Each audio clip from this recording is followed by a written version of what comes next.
अदालत पेशी पर आया एक शख्स जो अपने भाई का इंसाफ लेने के लिए अदालत में पेश होता है क्योंकि 3 साल कबल उसके भाई को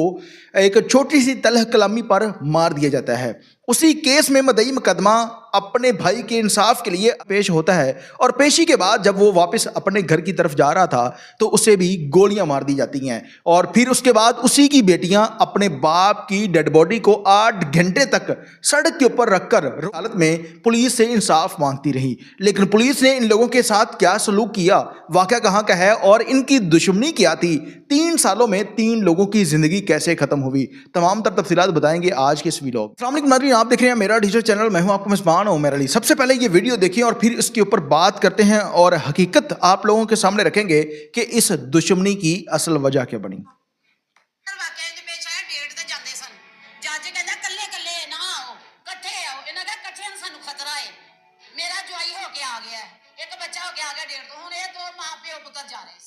ठीक है, ये दोनों पिया पुत्र जा रहे थे ओथे फाटक ते मारदे ने, जेड़े फाटक ते छोटा मारिया फाटक वाले अन्ने ने, तो गवर्नमेंट अन्नी है क्या पुलिस वाले अन्ने ने उसे जगह देना चाहे मारिया साल हो गया।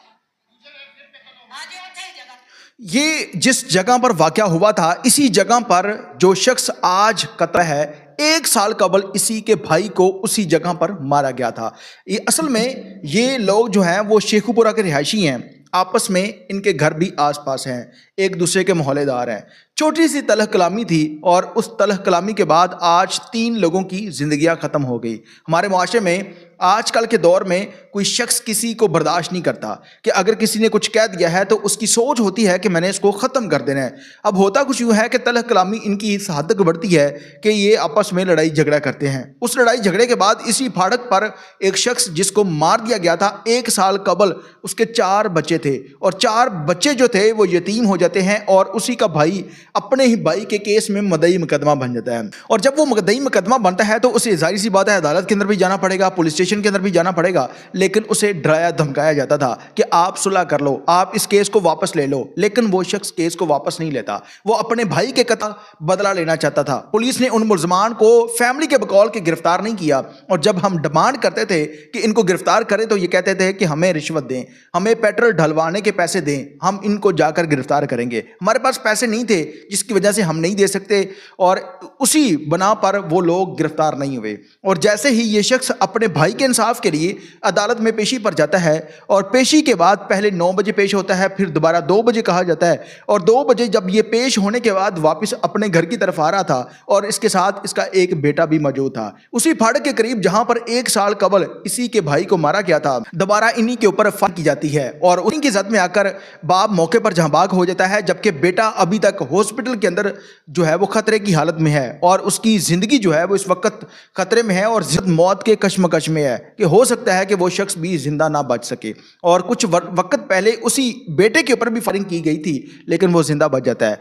और फिर उसके बाद रोजे की हालत में बेटियां 8 घंटे तक अपने बाप के इंसाफ के लिए रोजे की हालत में उसकी डेड बॉडी को एक सड़क के ऊपर रखकर इंसाफ मांगती रही। लेकिन पुलिस ने वहां पर मौजूद जो आसपास की रोड के ऊपर लाइटिंग थी वो भी बंद कर दी और फिर उसके बाद अला अफसरान आते हैं। पुलिस इस फैमिली को यकीन दहानी करवाती है कि हम उन कातिल को भी गिरफ्तार करेंगे, उस फैमिली को भी गिरफ्तार करेंगे जिन्होंने आप लोगों के साथ नाइंसाफ़ी की है। और फिर उसके बाद ये अपने बाप की डेड बॉडी को घर पर लेकर जाते हैं और आज उसका जनाजा हो गया है। बेटियां रो रो कर दहाइयाँ दे रही हैं कि वो बाप जो उनकी देखभाल करता था आज वो इस दुनिया में नहीं रहा और सिर्फ उसे इस वजह से मार दिया गया कि वो अपने भाई का इंसाफ लेना चाहता था। आजकल के दौर में जहाँ पर सीसीडी का दौर है, सीसीडी पुलिस ने जो इस तरह के गुंडानुमा लोग थे उन्हें कैफे किरदार तक पहुंचाया, लेकिन आजकल के दौर में भी ऐसे बाअसर लोग मौजूद हैं जो सिस्टम से ज़्यादा पावर रखते हैं कि एक मार दिया और दूसरा जो उस केस की पैरवी कर रहा था उसको भी मार दिया गया है। तमाम तर अफसरान से गुजारिश है कि इस वाक़े के ऊपर नोटिस लेना चाहिए और इस तरह के जो गुंडानुमा लोग हैं उन्हें कैफे किरदार तक पहुंचाना चाहिए। अगर आज इन लोगों को नकेल ना डाली गई तो कल को बहुत सारे लोग ऐसे पैदा होंगे जो किसी शख्स के ऊपर जुल्म करेंगे और उस जुल्म की जिस शख्स के साथ जुल्म हुआ है उसकी पैरवाई करने वाले शख्स को भी डराया धमकाया जाएगा कि अगर आपने केस वापस ना लिया तो आपको मार देंगे और इस तरह इन लोगों की दहशत बढ़ जाएगी इस मुआशरे के अंदर। अब देखते हैं कि पुलिस इन लोगों کو انصاف کیا دیتی ہے اور پولیس کے افسران سے گزارش ہے کہ اس طرح کے جو ملزمان ہیں جنہوں نے یہ واردات کی ہے ان کو گرفتار کیا جائے اور گرفتاری کے بعد ان لوگوں کو کیفر کردار تک پہنچایا جائے اور لوگوں کو دکھایا جائے کہ اس معاشرے میں اس ملک کے اندر سسٹم سے بڑا کوئی بھی پاورفل انسان نہیں ہے. اگر کوئی شخص کسی کے ساتھ ظلم کرے گا تو اس کو پولیس نہیں چھوڑے گی. اب دیکھتے ہیں کہ ان بیٹیوں کو انصاف کیا ملتا ہے. تمام تر لوگوں سے گزارش ہے کہ اپنی قیمتی رائے کا اظہار کمنٹ سیکشن کے اندر لازمی کیجیے گا. اللہ نے کے پاس